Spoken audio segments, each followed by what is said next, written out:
അസ്സലാമു അലൈക്കും. നമസ്കാരം എൻ്റെ പ്രിയപ്പെട്ട സഹോദരങ്ങളെ.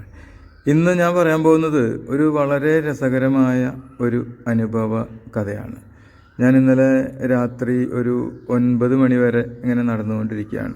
അപ്പോൾ നടന്ന് ഒരു കാര്യങ്ങളും അടുത്തില്ലാത്ത ഒരു ഏരിയയിൽ, എനിക്ക് താമസിക്കാനോ അങ്ങനെയുള്ള കാര്യങ്ങളോ ഒന്നും ഇല്ലാത്ത ഒരു ഏരിയയിലെത്തി. അപ്പോൾ ഒരു ബൈക്കിൽ 2 പേര് എൻ്റെ അടുത്ത് വന്നു. എന്നോട് കുറേ കാര്യങ്ങളും അവർക്ക് കുറേ സംശയങ്ങളൊക്കെ ഉണ്ടായിരുന്നു. അപ്പോൾ ആ സംശയങ്ങൾ മുൻവിധിയോടുകൂടി അവർ കുറേ ചോദ്യങ്ങളൊക്കെ ചോദിച്ചു. അപ്പോൾ അവരുടെ കാര്യങ്ങളൊക്കെ വളരെ സമാധാനത്തോടു കൂടി പറഞ്ഞപ്പോൾ അവർക്ക് മനസ്സിലായി. പിന്നെ അവർ ലാസ്റ്റ് എന്നോട് ചോദിച്ചത്, നിങ്ങൾ എവിടെയാണ് കിടക്കാൻ പോകുന്നത്? അപ്പോൾ ഞാൻ പറഞ്ഞു, എനിക്കറിയില്ല. അപ്പോൾ 9 മണി 9:30 മണി ആയില്ല, ഇനി നിങ്ങൾക്ക് എവിടെ പോയിട്ട് കിടക്കാൻ പറ്റാനാ? അപ്പോൾ ഞാൻ പറഞ്ഞു, എനിക്കറിയില്ല. അത് ഞാൻ സർവശക്തനായ നാഥൻ്റെ പടച്ച റബ്ബിൻ്റെ വചനങ്ങൾ ജനങ്ങളിലേക്ക് എത്തിക്കാൻ വേണ്ടി നടക്കുന്ന ഒരാളാണ്. അപ്പോൾ എനിക്ക് താമസവും ഭക്ഷണവും തരേണ്ടത് പടച്ചവൻ്റെ ഡ്യൂട്ടിയാണ്. അത് ആ സമയമാകുമ്പോൾ വരും. അപ്പോൾ അവർ പറഞ്ഞു, എന്നാൽ ശരി ഞങ്ങൾ പോകാമെന്ന് പറഞ്ഞിട്ട് അവർ അങ്ങനെ പോയി. അപ്പോൾ കുറേ കഴിഞ്ഞപ്പോൾ എന്നിട്ടും ഞാനിങ്ങനെ നടന്നുകൊണ്ടിരുന്നു. നടന്ന് റോഡിൻ്റെ സൈഡിൽ ഒരു കാര്യങ്ങളും കാണാനൊന്നുമില്ല. അപ്പോൾ അങ്ങനെ പോയിക്കൊണ്ടിരിക്കുമ്പോൾ വേറെ 2 പേര് ബൈക്കിൽ വന്നു. നിങ്ങളെന്താ ഭക്ഷണം കഴിച്ചോ എന്ന് ചോദിച്ചു. അപ്പോൾ ഞാൻ പറഞ്ഞു, ഇല്ല കഴിച്ചിട്ടില്ല, കഴിക്കണം, ഭക്ഷണം വരും എന്ന് പറഞ്ഞു. അപ്പോൾ ഞങ്ങൾ നിങ്ങൾക്ക് ഭക്ഷണം കൊണ്ടുവരാൻ വേണ്ടി വന്നതാണ്. എന്നിട്ട് അവർ കുറച്ച് പഴങ്ങൾ എന്നെ ഏൽപ്പിച്ചു. അപ്പോൾ അത് കഴിഞ്ഞിട്ട് അവർ പോകാൻ നിൽക്കുകയാണ്. അപ്പോൾ ഞാൻ പറഞ്ഞു, നിങ്ങൾ പോവാണോ? അപ്പോൾ അവർ പറഞ്ഞു, പോവാണ്. നിങ്ങൾ ഇവിടുന്ന് പോകുമ്പോൾ വേറൊന്നും അവർ പറയണില്ല. ഇവിടുന്ന് പോകുമ്പോൾ ഇപ്പോൾ ഒരു ഹൈമാക്സ് ലൈറ്റ് കാണും, ഹൈമാക്സ് ലൈറ്റ്. അപ്പോൾ അത് കണ്ടു കഴിഞ്ഞാൽ അത് കഴിഞ്ഞിട്ട് വീണ്ടും പോകുമ്പോൾ ഒരു ലൈറ്റും കൂടിയും കാണും. അപ്പോൾ അവിടെ ഉള്ളിലേക്ക് ഒരു വഴി കാണും. പുറത്തുനിന്ന് നോക്കിയാൽ പള്ളിയോ അങ്ങനെ എന്തെങ്കിലും ഉണ്ടെന്നൊന്നും നിങ്ങൾക്ക് തോന്നില്ല. പക്ഷേ നിങ്ങൾ അതിൻ്റെ അകത്തേക്ക് പൊക്കോളാം പറഞ്ഞു. അപ്പോൾ അവർ പറഞ്ഞ പോലെ ഈ ലൈറ്റ് നോക്കി നടന്ന് രണ്ടാമത്തെ ലൈറ്റ് കണ്ടു. അവിടെ നോക്കിയപ്പോൾ ഒരു പള്ളിയുടെ ഒരു ലക്ഷണമോ കാര്യങ്ങളോ ഒന്നും കാണാനില്ല. അപ്പോൾ ഞാൻ അങ്ങനെ നടന്നു, അതിൻ്റെ അകത്തേക്ക് നടന്ന് അകത്ത് കുറേ അങ്ങോട്ട് പോയപ്പോൾ ഒരു പള്ളി അതിനകത്തുണ്ട്.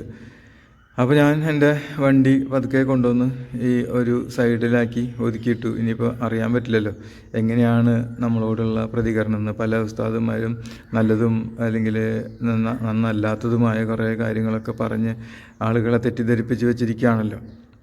അപ്പോൾ അങ്ങനെ ഞാൻ ഈ സൈഡിൽ ഇട്ട് അത് തന്നെ തുറന്ന് അതിനകത്ത് തന്നെ ഇരുന്ന് കുറേ കഴിഞ്ഞപ്പോൾ അവിടെ രാത്രി 10:30 അവിടുത്തെ ബാത്റൂമും കാര്യങ്ങളൊക്കെ ക്ലീൻ ചെയ്യുന്നത് കണ്ടു. അപ്പോൾ ഞാൻ പറഞ്ഞു, ഈ നേരത്തും ജോലിയൊക്കെ ചെയ്യുന്നുണ്ടല്ലോ ഇവർ. കാണുമ്പോൾ നമ്മൾ വിചാരിക്കും ഇവരൊന്നും ജോലിയൊന്നും ചെയ്യാത്ത ആളുകളാണെന്ന് വിചാരിക്കും. പക്ഷേ ഒരുപാട് കാര്യങ്ങൾ അവർ ചെയ്യുന്നുണ്ട്. അപ്പോൾ ഞാനങ്ങനെ ഇരുന്ന് ആലോചിച്ചു, അവർ 10:30 ജോലി ചെയ്യാണ്. ഈ പള്ളിയുടെ മുഴുവൻ ഭാഗങ്ങളും ക്ലീൻ ചെയ്യണു, ബാത്റൂം ക്ലീൻ ചെയ്യണു, ഇതൊക്കെ ക്ലീൻ ചെയ്യണ കണ്ടു. ഇത് അവിടുത്തെ ഖത്തീബാണ്, വളരെ നല്ലൊരു സ്വഭാവമുള്ള ആളാണ്, ഇത് ഇവിടുത്തെ നാട്ടുകാരനാണ്.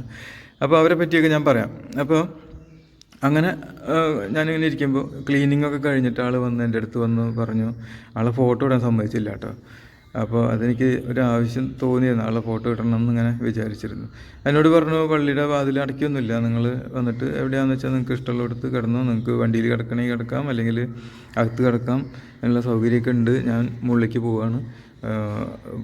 പള്ളി അങ്ങനെ മെയിൻ പള്ളി മാത്രം അടച്ചിടും. ഇത് മെയിൻ പള്ളിയാണ്, ഇതിപ്പോഴും പകലും അടച്ചിട്ടിട്ടുണ്ട്. ഇത് ഇവിടെ വേണമെങ്കിൽ നമസ്കരിക്കാനൊക്കെ ഉള്ള സൗകര്യമൊക്കെ ഉണ്ട്.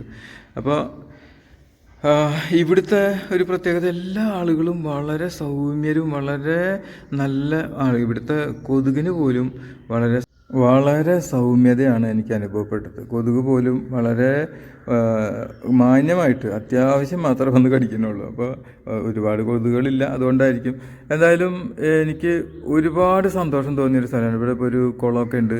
ഈ മസ്ജിദിന് വേറൊരു ചെറിയൊരു പ്രശ്നമുള്ളത്, ഇവിടുത്തെ പ്രവർത്തനങ്ങൾ, ഇവിടുത്തെ ഭരണ കാര്യങ്ങൾ കുറച്ചൊരു ചെറിയ പ്രശ്നങ്ങൾ നേരിടുന്നുണ്ട്. എന്തായാലും സർവശക്തനായ നാഥൻ ആ പ്രശ്നങ്ങൾ എത്രയും പെട്ടെന്ന് തീർത്തു കൊടുക്കട്ടെ. ഒരുപാട് വലിയ രീതിയിൽ വളർന്ന് പന്തലിക്കേണ്ട ഒരു മസ്ജിദാണിത്. ഇതിൻ്റെ പ്രവർത്തനങ്ങൾക്ക് ചെറിയൊരു പ്രശ്നം പറ്റിയിട്ടുണ്ട്. അപ്പോൾ എന്തായാലും ഈ അടുത്ത് തന്നെ ഒരു ഇലക്ഷൻ ഉണ്ടാവുകയും നല്ലൊരു ഭരണ സാരഥികൾ ഇതിലേക്ക് കടന്നു വരട്ടെ. ഒരു നാട് നന്നാവുന്നതിന് വേണ്ടിയിട്ടും ഈ നാട്ടിലെ എല്ലാ ആളുകൾക്കും വളരെ ഉപകാരം ചെയ്യുന്ന സേവനങ്ങൾ ചെയ്യുന്ന ഒരു മസ്ജിദായി ഈ മസ്ജിദ് വളരട്ടെ എന്ന് ഞാൻ ആത്മാർത്ഥമായി ദുആ ചെയ്യുന്നു. ഒരുപാട് കാര്യങ്ങളൊക്കെ ഇപ്പോൾ ചെയ്തു വെച്ചിട്ടുണ്ട് ഓൾറെഡി.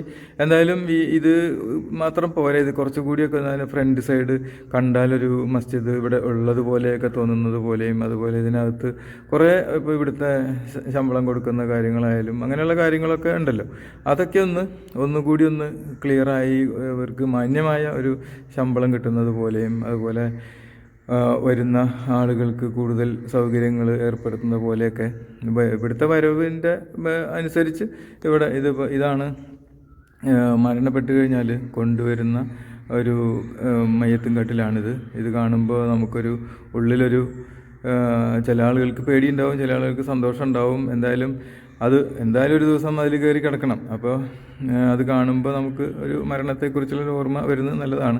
അപ്പോൾ എന്തായാലും ഞാൻ ഈ വീഡിയോ നിങ്ങൾക്ക് വേണ്ടി സമർപ്പിക്കുകയാണ്.